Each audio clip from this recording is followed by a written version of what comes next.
And then, so I had the day to amuse myself today because my husband was working. So I managed to find a comedy show. It's great, absolutely, hands down. One of the guys from Laugh Out Loud runs it. It's every Monday and Tuesday. This super cute, quaint British pub, and it's all English comedy. A lot of them are either comedians trying to like try out new stuff, or new comedians, some of them, but it was just really great. It was like 7-minute sets, and they had to have had like 10 or 11 comedians in like one night. It was just, there was a lot, but it was a great show for maybe $7, maybe a little more. Maybe it was like 13, but it was under $20 for the ticket, which is amazing to get live comedic acts. Yeah, and the drinks were good. Oh, they were, for a British pub, they made some nice drinks, that's for sure. It was lots of fun.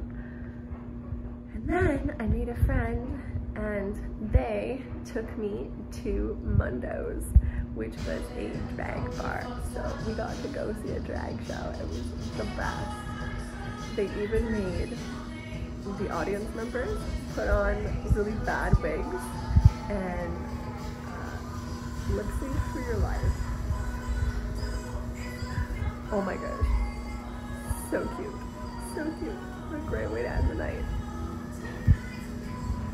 Montreal so far has been wonderful. I must say the people who got pulled up on stage that night did a fabulous job. Now, I did end the night, but I have to take you to one more location, the Wiggle Room. Oh my goodness, hands down one of the best variety shows I have been to. Montreal, you have outdone yourself. They had the Love Doctor, they had singers, burlesque, they had, oh, just such a variety of performances and talents and jokes. Oh, it was a great night. So, watch a little bit of this performance. Oh, baby, oops, you. She is stunning.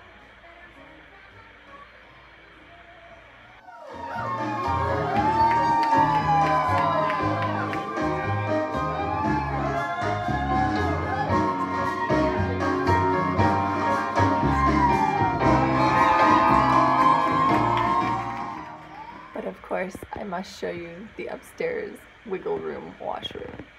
I love it. Thoughts and notes on the Montreal trip.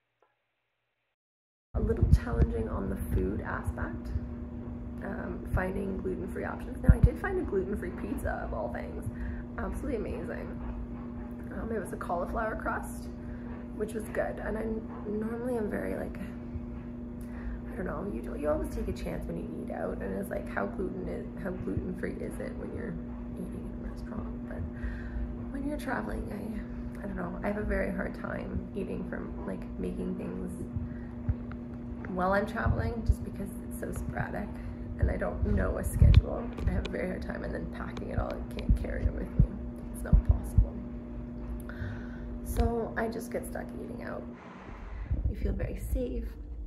Even walking at night as a female, I haven't had any issues. Like I said, I was out I went to the comedy show, I went to Mundo's, the drag show, I took the subway, and didn't feel like I needed to watch my back kind of things, or have people that were around that were aggressive in any way, shape, or form. Everyone seemed very nice. Even there are people who are experiencing homelessness, who are living on the streets in different areas depending on where you go in the city. It's very sad, and I wish I could do something about it. But even that is very, I feel like they're there, but they're not aggressive, and they're not like chasing you or asking you for things. And I don't find that as much, whereas I find anytime you walk down a street in Toronto, there's someone trying to hand you something or ask you for something, or if you have something, if you have a cigarette, if you have change, if you have whatever. It's just, there's always someone trying to talk to you or get something from you or get the conversation starting. Whereas I haven't found that in Montreal. It's very much, everyone just kind of keeps themselves, they're all very friendly and kind.